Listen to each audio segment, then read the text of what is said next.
All right. Thank you. Thank you, Chinmay Mission Alpharita, for inviting me again. It's an honor to be with you guys one more time. And thank you, Sivaji, for a very soulful chanting. And Sushmaji, thanks for enlightening me with definition of Rudra because we went to Hawaii and we went to that Shiva temple in Maui, Hawaii. We went to that Rudraksh jungle. We got all the Rudraksh, but we never knew the word of Rudra. So now I know what Rudraksh and Rudra means. So thank you so much. I think this is a very smooth segue for me to enter into one Prasthashram because I'm 51, turning 52. So this is probably God's plan that I'm with you guys. So this is going to be an awesome journey for me. And thanks, Rimlaji, for amazing recipe. I have a sweet tooth, so I guess I'll have to start replacing those sugar cane with jaggery and nuts. Thank you so much. And obviously, Sujata for getting me here. So I'm getting right into my topic. I know you all are probably all vaccinated with COVID vaccine, so that is now gone, right? So we are going to try to forget that COVID, something like COVID happened. But now we have to move on to something that is going to be with us forever. We are not going to get rid of this thing. So that is called polypharmacy and prescribing. Now, I'm sure all of you received that form that I sent you, right? About the medication form. Miss, I hope that you actually filled it out, but if you did not, the whole purpose was to kind of wake you up that, wow, I'm taking so many medications and you don't even know when did you start, why did you start, who started it, how much it costs per month. It doesn't matter whether you have insurance or no insurance, but it still costs the money, right? So the financial burden and the side effect part that you never paid attention to. So I'm going to talk about all those things. This is not like sorry for the use of the word, but I guess that is only way I can convey the message. Is this is not a sexy topic, but this is a very important topic that if you don't pay attention to, you are actually paying a big price, not just by money, but by your health and by the side effect that you're getting because of it. Now, do not stop or change anything just because I said something right now. You really need to sit down with your doctor before you make any changes to your current medication regimen. Now, first of all, what is polypharmacy? So let's take a poll, and if you can raise your hand, those who have their video on, how many of you are taking 5 or more medications currently every single day? 5 or more medications. 5 or more medications or pills, any type. No, those medications not just includes the prescribed by the doctor. Medication does include, you can, I found to make a joke, it does include Baba Ramdev also, it does include GNC also, everything. It includes everything that goes in your mouth, which is not food, you should consider as a medication. So anybody taking 5 or more pills or liquids every single day. So we got few. So typically 1/3 of the US population who is above 60 is taking 5 or more medications every single day. And when we see the patient in the emergency room and when the patient comes from the nursing home, gosh, miss, they have a laundry list of the medication and they're on 10, 15, and some of them are on 20 different medication. It may be hard for you to believe that, but that's a reality. So what is the purpose of this talk? The purpose of this talk is to kind of plant that seed in your brain that the answer is not in the pill. The pill doesn't solve every problem in the world. It does have a definite role, but every little thing doesn't have to end up in a pill. Okay. Now, doesn't mean that you have to stop taking what you are taking, all those things. Now, as I said, that almost 1/3 of the population is taking more than 5 pills. Now, what is the problem with the old age? Now, see, old age is a kind of a relative term. We all consider everybody older than us as old, right? Until now, I was thinking that anything above 50 is old, but now I say no, 50 is still young.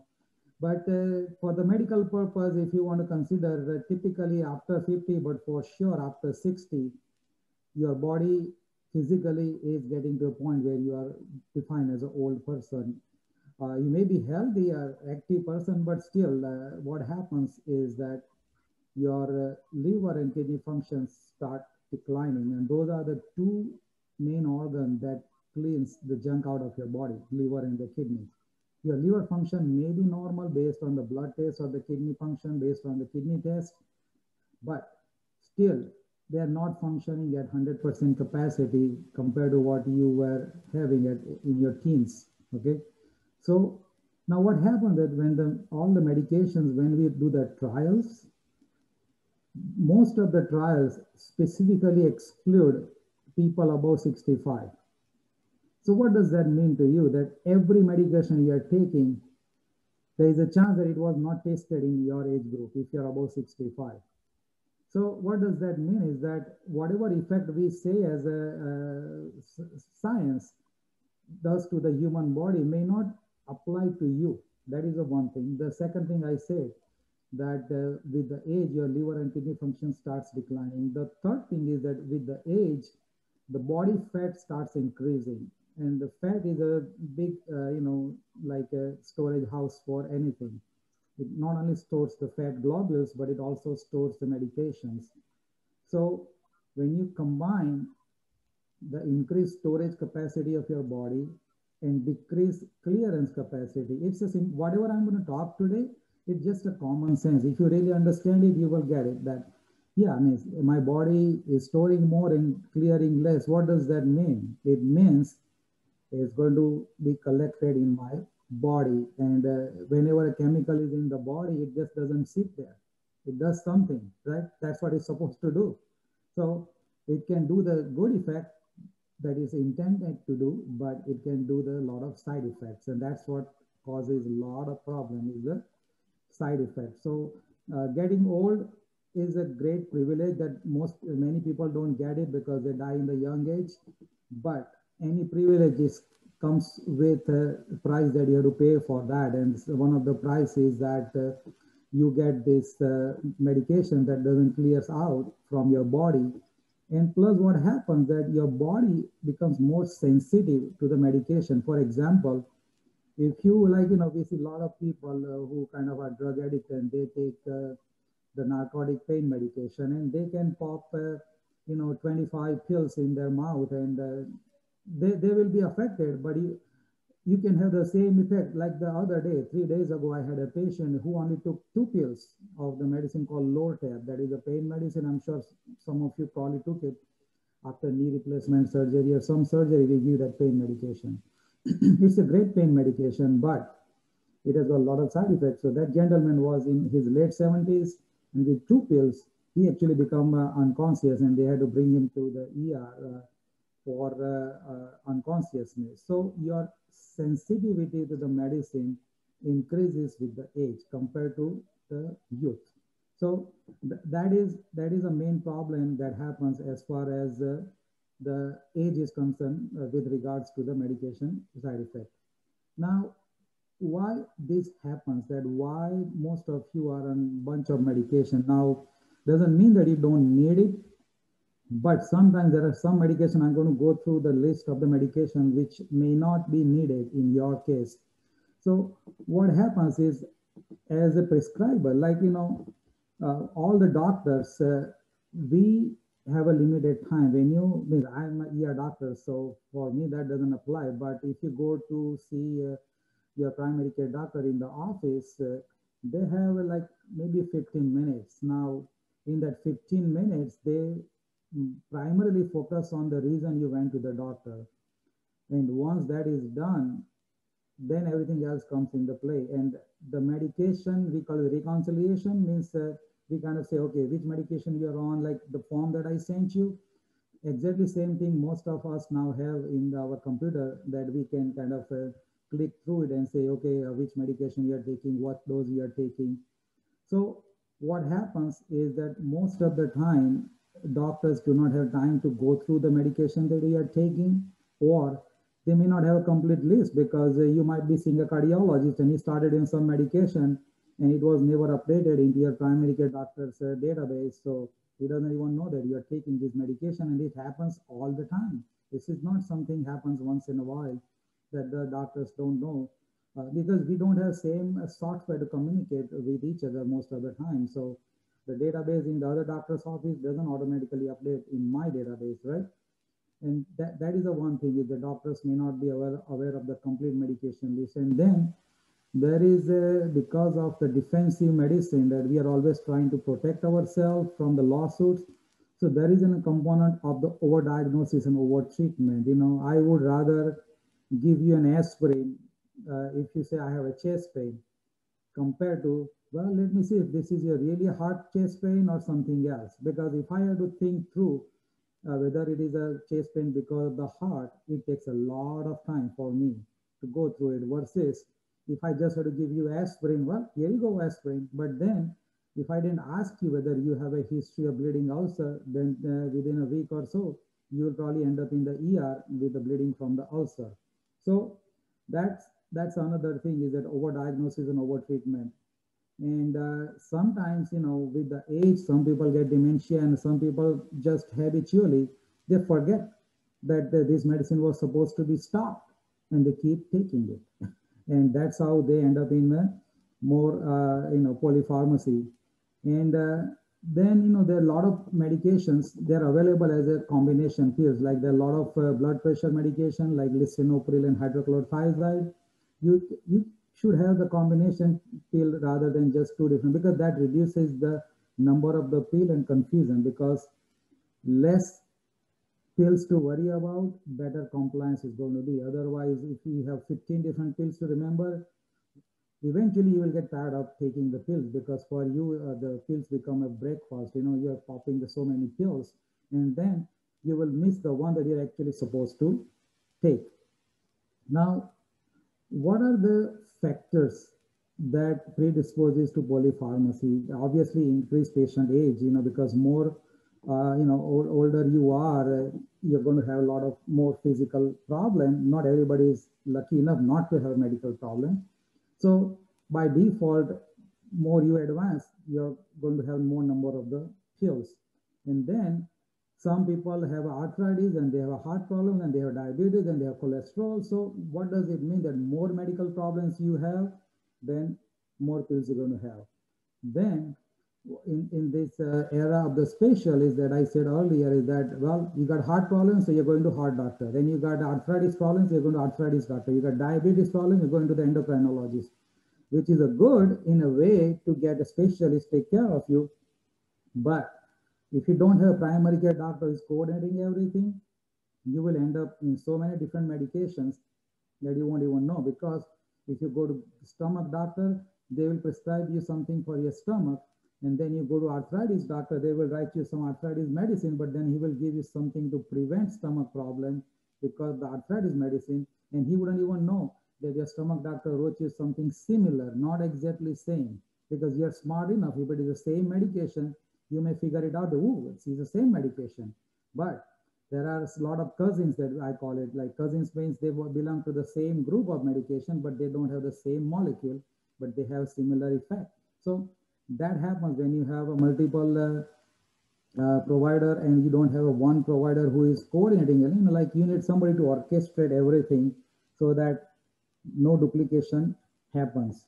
Now, the other thing is that I typically make a joke is that if you go to a surgeon, they're going to cut it. If you go to a physician, the internist or the family practice doctor, we are going to write a medication because that's what we are trained. The way I solve the medical problem is like I think through the things, but ultimately what happens that I have to write a prescription, right? So that is our professional training, is that we are just habituated to write the prescriptions whenever you tell us something, okay, take this, take this, take this. The other thing is that using multiple pharmacies, like, okay, you are filling one prescription at the Walmart, second at the CVS, and third you are doing a mail-in pharmacy. Why mail-in? Because oh, mail-in is cheaper or mail-in is free versus if I go to CVS, then I have to pay $10 copay. You know, there are a lot of insurance, there are a lot of gimmicks where if you get a mail-in, you will get a free. So you forget that, hey, I'm getting the same prescription from CVS and I'm getting the mail-in because see, mail-in comes for the 3 month supply. In CVS, you might be going there every month. So you kind of lose track of, okay, when was this and when was that. So that can cause a lot of problem. And then sometimes the doctor change your drug regime and say, okay, you are taking this metformin twice a day, now you take this 3 times a day. Or maybe Synthroid, the thyroid medicine you're taking once a day, but now your thyroid is abnormal, so you take 1.5 today. And then like this happens with some people who are taking Coumadin, the blood thinner, because the blood thinner dose keeps changing based on your blood test. So that is so confusing for a lot of people to keep changing the drug regimen. So as much as possible, you should stick to the same regimen. And the other thing is, some people have a habit of hoarding the medication. What happened that they were, for example, they had a diabetes and they were on metformin. And then after some time, so the diabetes got so out of control, the doctor said, you know what, now we need to put you on the insulin. Okay, all right, I'll take the insulin. But then they don't throw away the metformin. Metformin is still sitting there in the medication cabinet. And sometimes they don't even know what that pill is because the pill itself doesn't say that it's a metformin. So then they start by mistake taking it and then the sugar drop and then all the problem. And then the other thing is that self-treatment by the patient, because we are all doctors in our own way, because we know how to solve so many problems.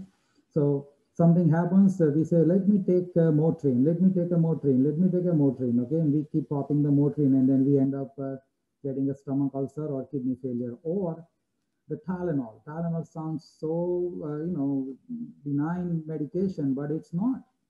Tylenol, actually, if you take more than 2 grams per day, it can actually shut your liver down and you can be in a big trouble.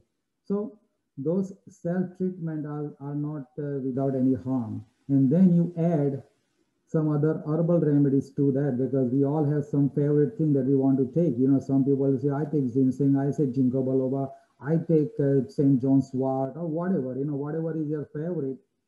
Yeah, those things are supposed to be safe. We don't know yet because that's how it is marketed. But at the same time, we don't know how they're going to interact with the medication you are taking because nobody has done that kind of study. So what is happening is that in your body, you are putting something while something else is already there. Now, how they're going to interact, you have no clue. Like a lot of medications that we give, at least we know that if I give you this with this is going to happen. But then if you take something that we don't even know what that is, then we don't know what the reaction is going to be. So that is one big problem with the polypharmacy is the drug interaction. That more medicine you take, it's a simple logic that there's going to be more interaction within that with that each other in the body, and then more medication you take, there's going to be more adverse drug reaction. Now the adverse drug reaction may be just a little bit of nausea or a little bit of sleepiness, but when you keep adding the medications, it's going to keep piling up. And then the other thing comes that when you have too many medications to deal with, you sometimes forget that, well, am I supposed to take half a pill of this or one pill? This happens all the time. The patient forget, oh, I forgot, so I took extra pill. And we get a lot of patients in the ER who kind of double dose them or triple dose them because of the age, they have dementia. And even with the normal memory people, it is hard to remember which pill to take and how many to take if you're taking more than 5 pills. So what happened that because of that, you get so fed up with it, then you say, you know what, I'm not going to take anything. So they say, okay. Or you can say, you know what, I'm going to just only take 3 pills today. I'm going to only take 4 pills today. And then you leave out the essential medications that you have to have it. And that creates a lot of problem. Plus, if you look at the form, you can see that there is a one column that I wrote down that what does it cost per month. If you add up, it's a lot of money. So that's unnecessary financial burden that you are putting on yourself. So the reason I'm creating the whole background is that I'm going to talk about specific medications and how you can cut down on those medications. One of the biggest problem we see is the hip fractures. Because of these medications, patients fall. Actually, this is how it started. Sujata ji asked me to talk about the falls and the psychiatric problem, and I say, you know what, let's talk about the polypharmacy first, because that will open up the thinking in the people, and then we can talk about the specific things. So one of the specific things we see in the emergency room is a hip fracture, and invariably it's because of the fall, and invariably it's like, okay, grandma woke up in the middle of the night and she forgot to turn the lights on, and she got her leg wrapped up in the carpet and she fell. That's a typical story. One of the things that happened, like either she forgot to turn the lights on, or she got her wrapped in the carpet, or she tripped over a dog or a cat, something like that. Now, typically, if you fall like this, you're not going to break your hip. But if you are above 60, above 65, and taking a lot of medications, there is a good chance that you will break your hip. And almost 80% of the time, when you break your hip, I call it the beginning of the end. Very few people come out of that breaking the hip in older age. I'm not talking about younger people, but especially if you're above 70 and if you break your hip, that's a disaster. That's the beginning of the end for your life journey. And the other thing happens is like, for example, if you're taking Motrin, or if you're taking steroids, for example, if you're rheumatoid arthritis, and then you come to us and say, oh, I'm hurting in the stomach. So then I say, okay, here you go. Here is your stomach medicine to relieve your stomach symptoms. So you take that stomach medicine for a year or so, and then suddenly we say, wow, your hemoglobin is only 7. Why? Because when you take that PPI, we call it proton pump inhibitor, your ability to absorb the B12 goes down. So you become deficient in B12. So now I have to give you B12 shots, and then I give you B12 shot, and then suddenly you're diabetic. So the place I gave you a shot, it gets infected, and now you got a hip abscess. So it's one after the other. It's called prescribing cascade. So like for antibiotic, you have a little bit of sinus infection, and you got to go to doctor, and doctor say, oh, here you go, antibiotic. Nothing wrong with antibiotic, but if you're in the older age, you can get we call it C. diff diarrhea, where you get super infection in the colon, and then you end up getting such a severe colon infection that you might end up getting in the hospital. So how do you kind of fix all these things? That what is the practical aspect of this? So when you go to the doctor, I would recommend that you fill out that form. So, and tell your doctor that make this part of your medical record if you already not have it. So at least you know what medication you are taking, you know when was it started, you know who started it, you know why it was started, you know the date it was started, you know the milligrams, you know how often you're supposed to take. So you make the list of all the medication, including over-the-counter medication. If you're taking Tylenol every other day or ibuprofen every other day, for whatever reason, write it down. Or Benadryl every week or something like, like a spring is coming, so some of you will get allergies. So I took Benadryl or Claritin or, Zyrtec or something like that. Any vitamins or supplements you are taking, make the whole list. And sometimes you are still taking the expired medication. If the medication expired last month, taking this month would not be a big deal. But there are some medications, specifically if you have a heart problem, the nitroglycerin tablet that you take to put under the tongue, if you are having that expired medication more than a few months, then you really need to have a fresh medication. Otherwise, it won't work when you actually need it. And then we have to make sure that before starting, like before your doctor puts you on any new medication, you don't have to Google, but sit down with your doctor and say, hey, do I really need it? That's all. Okay. Is the benefit outweighs the risk? Any medication. Okay. That should be the goal, that to find out that it is the benefit outweighs the risk. Plus, if you turn the TV on, you will see a lot of advertisement that will end up with a one sentence. Says, what does it say? Talk to your doctor. Talk to your doctor. Talk to your doctor.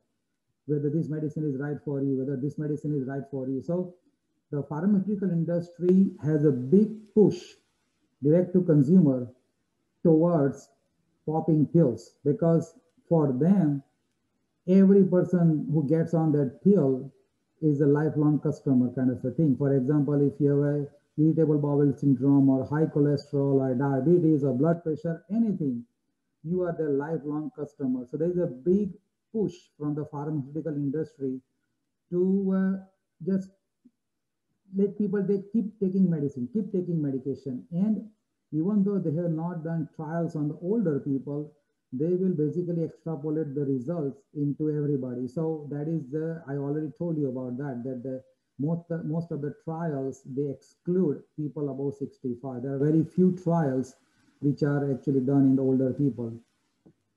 So what are the goals of the de-prescribing? So polypharmacy is where you take multiple medication, at least 5 or more, less than 5, probably not, but still anything more than 0, for me, it's a polypharmacy. Okay. So your goal should be to be on the 0 medication. You should not need a doctor and maybe lawyer too, doctor and 0 medication. But not everybody is lucky enough to be in that shoes. So your goal should be not to go beyond 5 medications if possible, and not for sure more than 10. If you're going more than 10, you really need to talk to your doctor and say, look, I'm taking too much of medication. Can we cut down any of this? And that's where you need to do it. So the goal is to decrease the number of the medications that you take on every single day, because you want to reduce the side effect, you want to reduce the drug interaction, you want to reduce the frequency, because there are some medication you'll take every 4 hours or every 6 hours. That's too much of work. That's too much to remember. Even taking twice a day is too much of work for the brain. So less the number of the pill and the less the frequency is the best solution for people. And then you have to figure out that there are some medication which does not have any specific benefit as such. So why to even take it? Because unless you talk to the doctor about it, nobody will think about it. Because if I have to sit down and think whether you really need a Prilosec or not, it takes at least 10-15 minutes of my time. I would rather have you continue than discuss all those things. And like for example, I give you aspirin. It is easy for me to let you continue aspirin if you're even if you're about 80 or 90 years old, versus to discuss and say, well, you really need it or not. Okay. So because the other goal is the cognitive impairment, because so many medications, especially like dementia medication and psychiatric medication, it causes so much of cognitive impairment that you can't think straight. So the goal is also to reduce that cognitive impairment. Otherwise, you can't function. And if you cannot have a productive life, quality of life is not good. If you're just sitting in the couch doing nothing because you are drugged all the time, what use of that life is? Even despite the pills, your numbers look good. That should not be your goal. You should be able to live a happy, healthy, productive life. And the medication is not the answer for that, for everything. So that is medication burden reduction. And plus we see a lot of patients in the ER whose problem is related to medication, because as I said, they took the medication and they fail, or they took the medication and they become unresponsive. Like they took too much of diabetes medication and they become unresponsive. So those things are very important. So the first thing, the practical solution is what I gave you, the form that you should keep that up-to-date form, that hey, that way you know what medication you are taking. And then you should have a periodic, we call it the brown bag checkup. Typically brown bag is not a good thing to think about, but the brown bag checkup is just bring all your medication and let's see what medications you're taking, how much you really need it, in which dose. Can we reduce the dose or can we reduce the frequency? So all those things, and all the bottles should be checked and see, hey, there is a metformin that you have this dated January 2021, but you still have the metformin dated July 2020. and you're taking pills from both the bottles. Oh yeah, but then you don't know that these are the same medication. So especially, like for example, if you're taking Lenoxin, that is for the heart medication, nowadays we don't prescribe. But then if you took a brand name, it might say Lenoxin, but if you took a generic, it might say Digoxin. So you don't know whether these are the same medication or not. So you really want to make sure that you talk to your doctor and say, look, are this the same medication? Because it sounds same, it looks same, are the same medication? No, they're not. So, or they are, either way. So make sure that you clarify that. And, like look-alike, we call it the look-alike drug, and spells-alike drug, like they spell similarly or sound alike. So make sure you are not confused in those medications. And you should know the generic and the brand name. Like you're taking over-the-counter Prilosec, and then the doctor prescribed you omeprazole. They're both same medications. So you don't want to take two at the same time. Okay. So then the other thing is that medication organizer. All those pill organizers, that may actually be a good thing to have. That way you don't get confused about which medication you are taking, which one you're supposed to take. And then if you can get blister pack, that is even better. If the pharmacist can make a blister pack for all your 3 medications in the morning, or 3 in the afternoon, or 3 in the evening, that way you know that, hey, I have to take this blister pack and I'm done. So sometimes having good friendship with the pharmacist can help you a lot.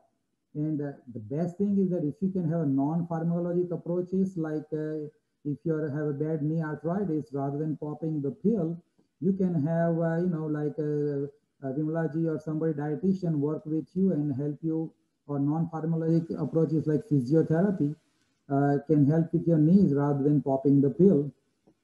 Now, who are the candidates for the deprescribing? Deprescribing means to reduce the number of the medications you are taking. So people who are taking multiple medication, people who have multiple medical problems, people who already have a kidney problem, people who have multiple doctors that they see, people who don't stick to their medication regimen, or people with a limited life expectancy, because some people have advanced cancer and the doctor has already told you that they're not going to live more than 2 years, right? So now there is no point in giving a cholesterol medicine to that person who's only going to live 2 years, okay? Because it doesn't matter whether you reduce cholesterol to LDL cholesterol to 50 or 500, it doesn't matter. That person is going to die soon anyway. So you have to think about that what is the life expectancy, then dementia, because luckily in our Indian population, we still have people who take care of the older people, but I have seen a lot of older people, they have nobody, they live by themselves and they are starting to get dementia. So those people, they don't need to be on too much of medication, because they can't remember when to take the medication. And then some people are so weak and frail that we know that if this person goes out, they're going to fall. So those people are the candidates to deprescribe.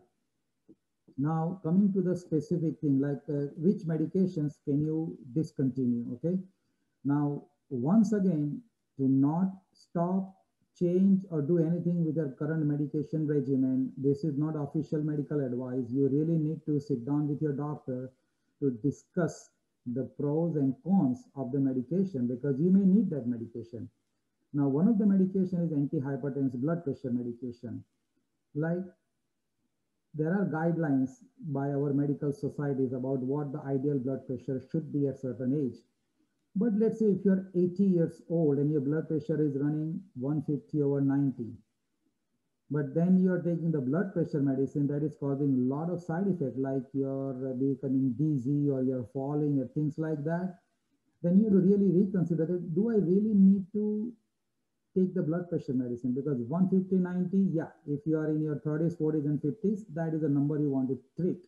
But at age 80, I think you should be okay with that blood pressure number, because especially if your medicine is going to give you a lot of side effects. Then antipsychotic medication, luckily I don't see that in the Indian population, the psychiatric problem, but there may be some, but it's not surfacing yet. But A lot of people we see around, they are on a lot of antipsychotic medications, like schizophrenia and bipolar disorders and all kinds of stuff. Those medications are the worst in form of side effects and the cognitive impairment it does. It can actually cause death and pneumonia and other stuff. So because on one hand you are demented and then you are given antipsychotic medication, and so that creates a big problem. And then comes the benzodiazepine. Benzos is sleeping pill.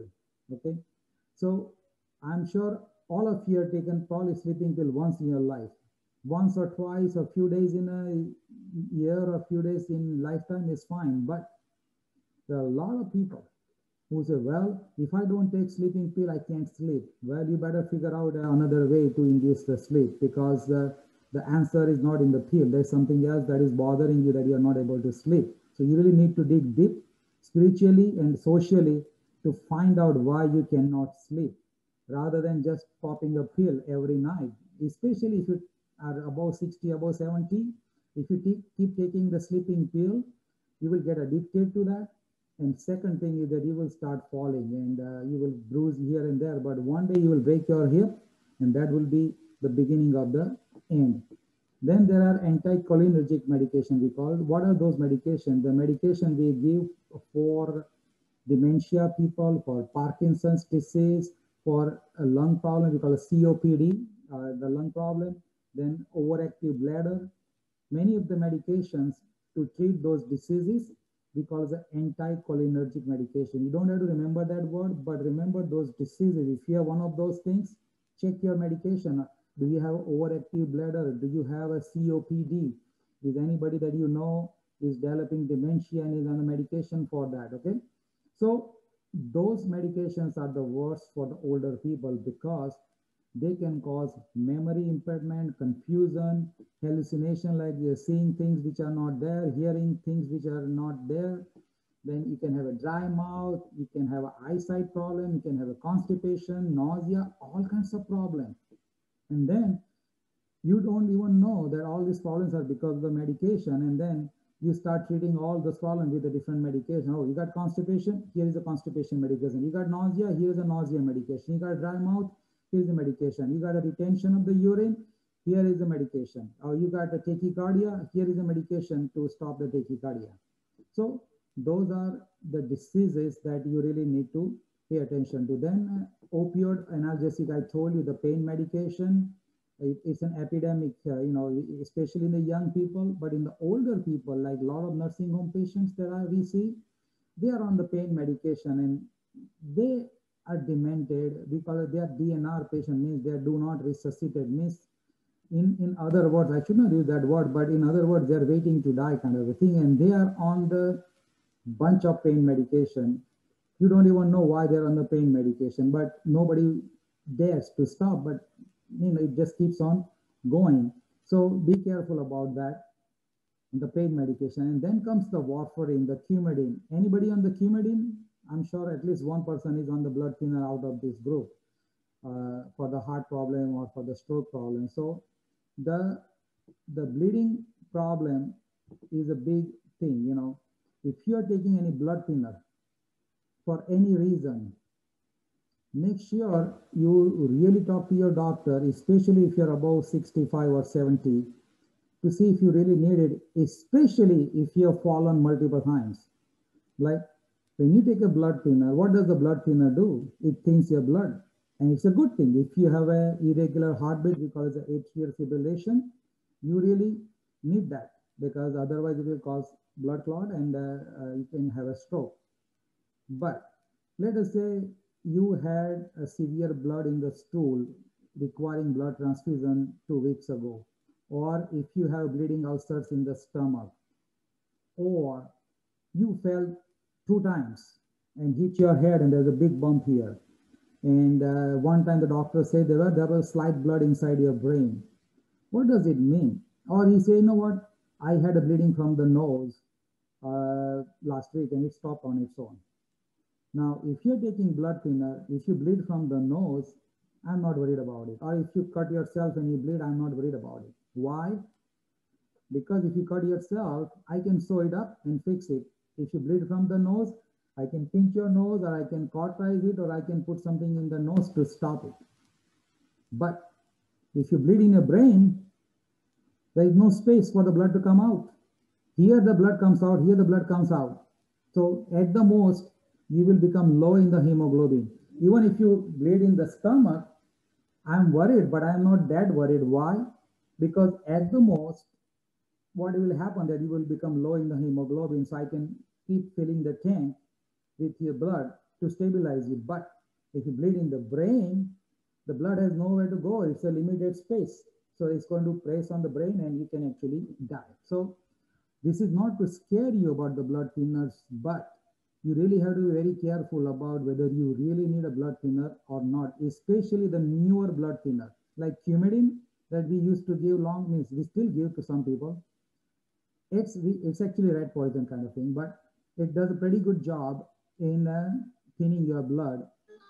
But the good thing is that with the Coumadin, if you have any problem, we can reverse it with the vitamin K and giving you some blood. But the newer blood thinner that we have nowadays, like I'm sure some of you heard the word Xarelto or Eliquis or things like that.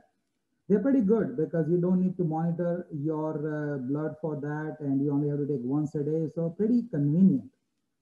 But the problem is there is no reversal medication for those things. And with one medication, there is a reversal medication, but it costs arms and legs. It's very expensive and it doesn't even work 100% of the time. So the bottom line for the blood thinner is that you really need to sit down with your doctor, especially if you're above 65, and say, look, why did this? Because some people say, oh, my doctor started 5 years ago before a stroke.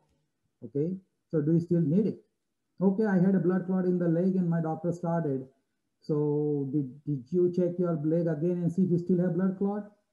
Well, no, I don't have blood clot. Then why are you taking it? People don't even pay attention to that part. So, and you know, as a doctor, when I'm seeing 30 patients in a day, I don't have that much incentive to kind of figure things out all the time. You know, yes, I will if I have a time, but in 15 minutes or 20 minutes, I don't have that much incentive to go figure out that, okay, you really need Eliquis or Xarelto or not. Unless you specifically ask me, hey, doctor, you did my ultrasound 5 years back and I've been taking Eliquis for 5 years. Do I really need it? Oh, yeah, you don't need it. So that can actually happen if you really start talking about it. Now, you have to be very careful because all of us, all the doctors have a big ego. So we don't want any people to teach us what to do. Okay, so you have to be very diplomatic and tactful in suggesting the doctor about all those things. That, doc, do you think that I really need it or something? You have to figure out a ways to handle that part. Otherwise, there may be a ego problem also that, oh, so you don't know me or how to treat all those things, something like that, you know. So the warfarin and all these blood thinners are very high risk drug. Then the proton pump inhibitor, you know, you might think that over the counter Prilosec. How many of you are taking Prilosec or Nexium on a daily basis? Prilosec, Nexium, or you know, Protonix? Nobody? Okay, probably you don't even know that you're taking it. Sometimes that happens. Good for cholesterol. I mean, what is that for? What Prilosec is a stomach medicine. You know, like if you have a reflux problem, like gas problem, reflux problem, a lot of people take it all the time and they don't even know that they're taking it. But it's a very common medicine, and people, because it's, see, other misconception is that because it is over the counter, people think that it's safe, but not really. The Prilosec and all those things, if you keep taking it, it can actually cause the colitis in the colon. It can cause the hip fracture. It can cause low magnesium. It can cause a B12 absorption problem. So there are a lot of things that it can cause. So there are specific reasons for which you have to take it. There is no other option. But if you don't have any of those reasons, then there is no point in keep popping the Prilosec, the over-the-counter medication. So that, remember that. And then I told you about the arthritis medications like Motrin and you know, naproxen, all those things. You know, a lot of people that I see, they take you know, Goody powder and BC powder. Have you heard of that? Goody powder, BC powder? lot of laborer, they take they can get it at the gas station. It's nothing but aspirin in the powder form. We call it NSAIDs. So they get a headache, they get goody powder or BC powder. It's like powder form. They can just swallow it and drink water, and they, oh, my headache went away. Yeah, because it's an aspirin, so it's going to take away your headache. But eventually, it's going to drill a hole in your stomach. It's going to cause a stomach ulcer, and it's going to cause a kidney problem. And people don't know. So popping a Motrin or popping a naproxen is not that good. The other medication is digoxin. I won't talk much about it because nowadays we don't prescribe that anyway, so that's not a problem. The other important thing is glucose lowering medication. Now, how many of you are diabetes? I'm sure at least 4 or 5 people have diabetes in this audience. And you guys probably take either insulin or tablet, right? So since you are on this call, you are very cognitive, you are alert oriented, so you're not in the dementia zone. But there are a lot of people who enter that zone where they start forgetting things, and sometimes they give themselves a double dose of insulin or they pop more pills. And after a certain age, the high sugar is not that much a problem versus low sugar. You can actually die because of the low sugar instantly versus high sugar kills you over the decades. It doesn't kill you instantly. So after, let's say, 70 years old, like hemoglobin A1C, I'm sure those who have diabetes, they know that word, hemoglobin A1C. So when you're younger, the numbers are a little bit lower. Like, you want to, well, 6 to 7 is a good number kind of thing. But as you grow older, sometimes you just say, you know what, 7 is fine, 7.25 is okay. No big deal. As long as you're living an okay life, you're fine, okay? So why? Because all these medications can cause hypoglycemia, means low blood sugar, and that can cause, every week we see at least 2 or 3 people with the low blood sugar in the year. They come unconscious and we gain the sugar and they wake up like this. But then if you are taking the oral blood sugar medication like glyburide or things like that, then your low sugar can actually continue for a long period of the time. And that is where the problem happens, because a lot of people live by themselves, and they call the EMS. EMS gives them the sugar, and they wake up, and EMS say, okay, adios amigos, you're fine, we are going home, we are going back. And then they stay home, and then 2 hours later, the sugar drops again. And one of these episodes basically kill them. So especially if you know somebody who has a dementia, advanced dementia, where they can't remember anything, you really need to reconsider how much insulin they really need, or how much sugar medicine they need. Or if you know somebody who is going to live only for a year or 2, then diabetes is not the top priority. Leave them peacefully. The goal is not to add the days to the life.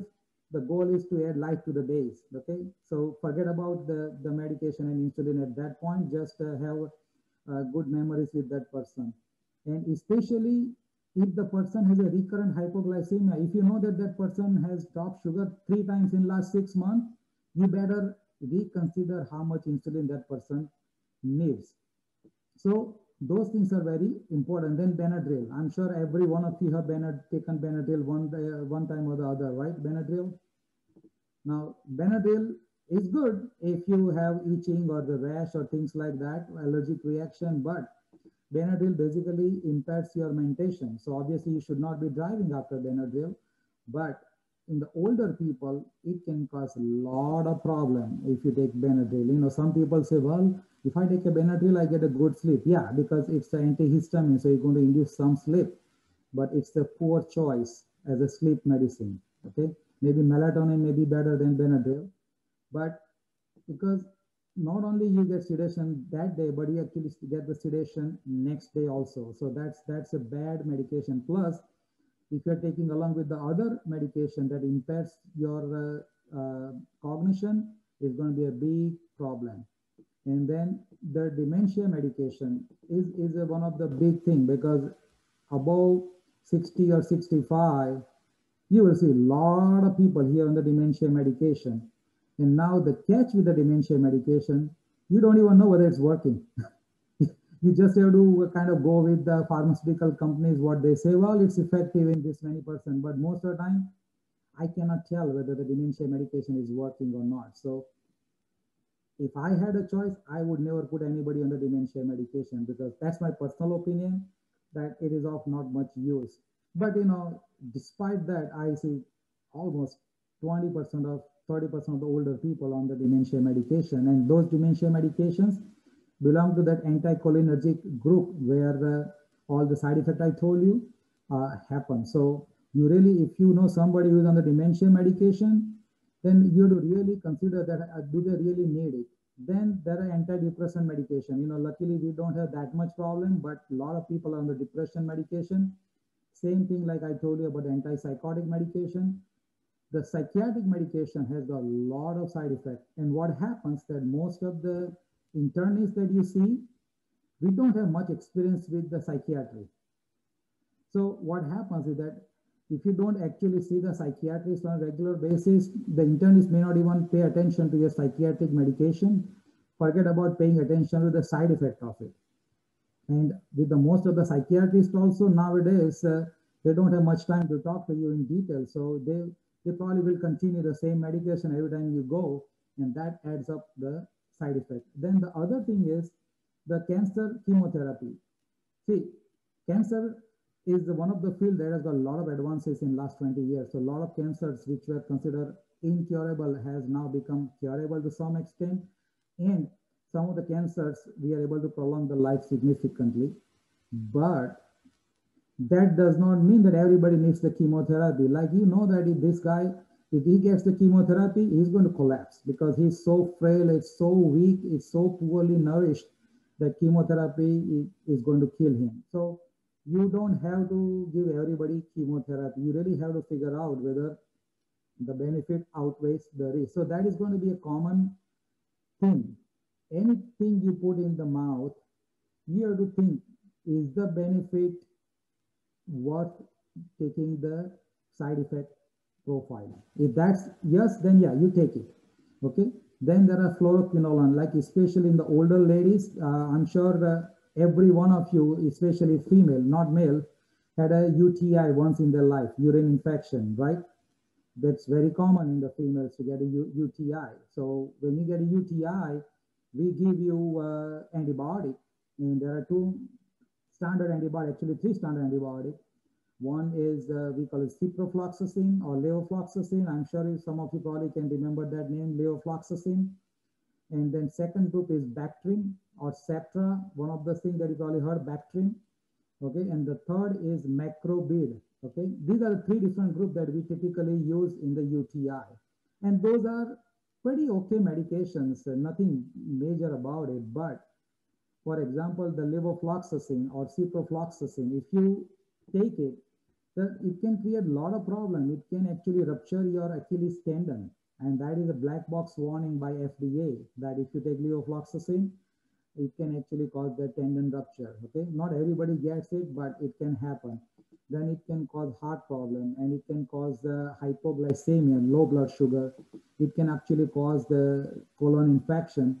So taking 5 days every other year, or that's fine. But if you're getting urine infection every other month, and if you're getting antibiotic every other month, you really need to figure out why you're getting infection and what are the other ways not to get the infection rather than keep popping the antibiotic every other month. Same thing with Bactrim.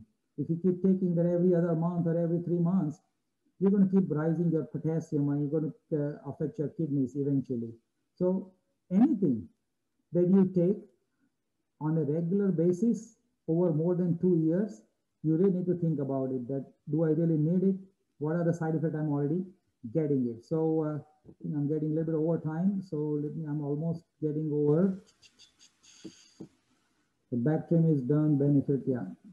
So once you do this deep prescribing, you will be able to reduce the hospitalization, overall risk of the harm and the fall.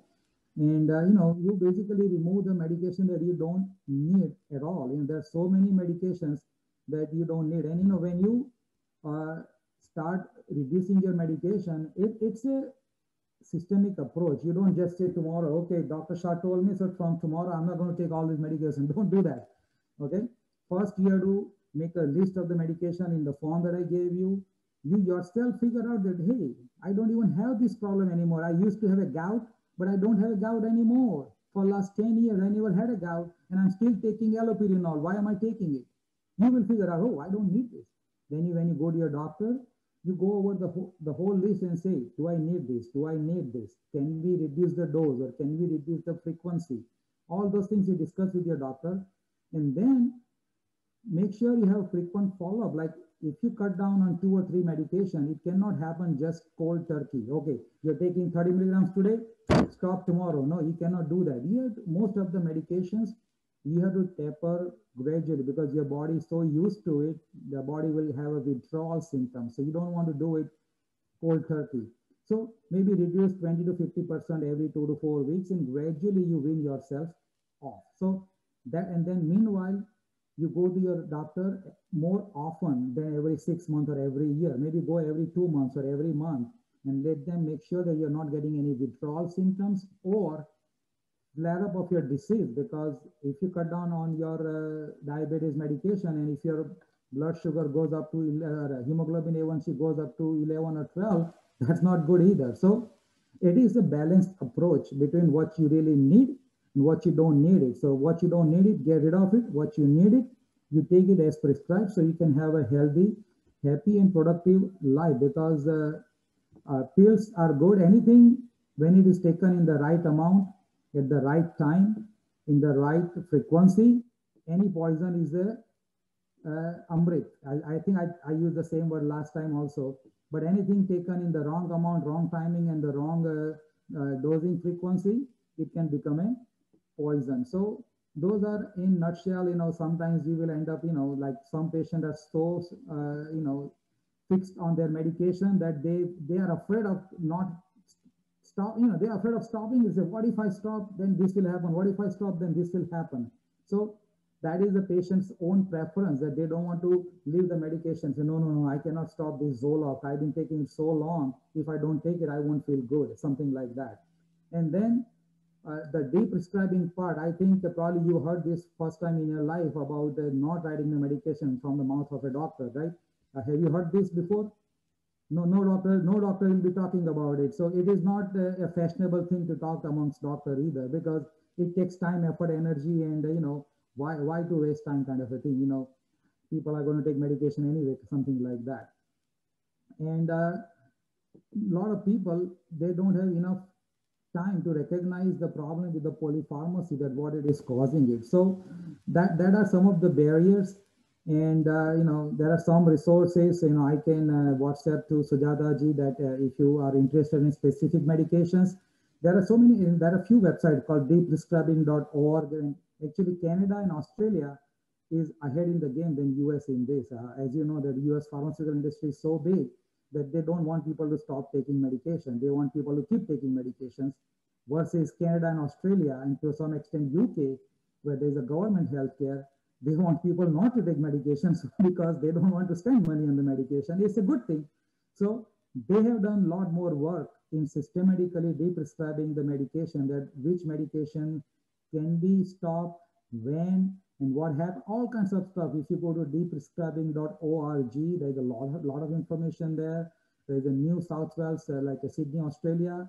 They have guidelines on that. And then there's Canadian Society for De-Prescribing. Everybody has I can send you the links if you want. So you can study yourself. And if any specific medication you have questions, I might have probably a pamphlet or flyer for that. I can send it to you, and you can look through it and say, what can you do? So sorry, I went a little bit over time, but I think that was an important topic for everybody to know about it. Back to Sujata ji. That was a very good, Rakeshji, actually, because I have never heard that term at all, actually, to start with polypharmacy. When you said, I was like so impressed, because we all think about it. Definitely. We all think about it. Like my mom used to take, like, I don't know, 5 or 6 pills in the morning, 5 or 6 pills in the evening. So it's like, she was like fed up, like, but we thought that's what is needed. We never think that we can stop some. But I would like to ask you one thing, because we don't have time. What I'm thinking is I would like to add your name in our Vanaprastha WhatsApp group, for at least this month. You can drop off if they're like too much, but any questions that the participants have, I think it will be a nice way to go do directly rather than going through me. So if they put it in the WhatsApp and you are so good in responding, I think that will help our participants quite a bit, actually, if that's okay with you. No problem. I will be honored. Yeah. Oh, that is amazing. So Vinodji, we'll take one question and then we'll go, because Vinodji had his hand like way up for a long time. So go ahead, Vinodji. You're on mute though.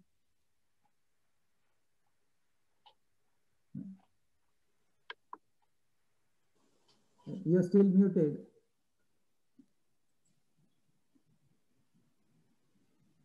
I think I should go to Dr. Shah just to discuss all this.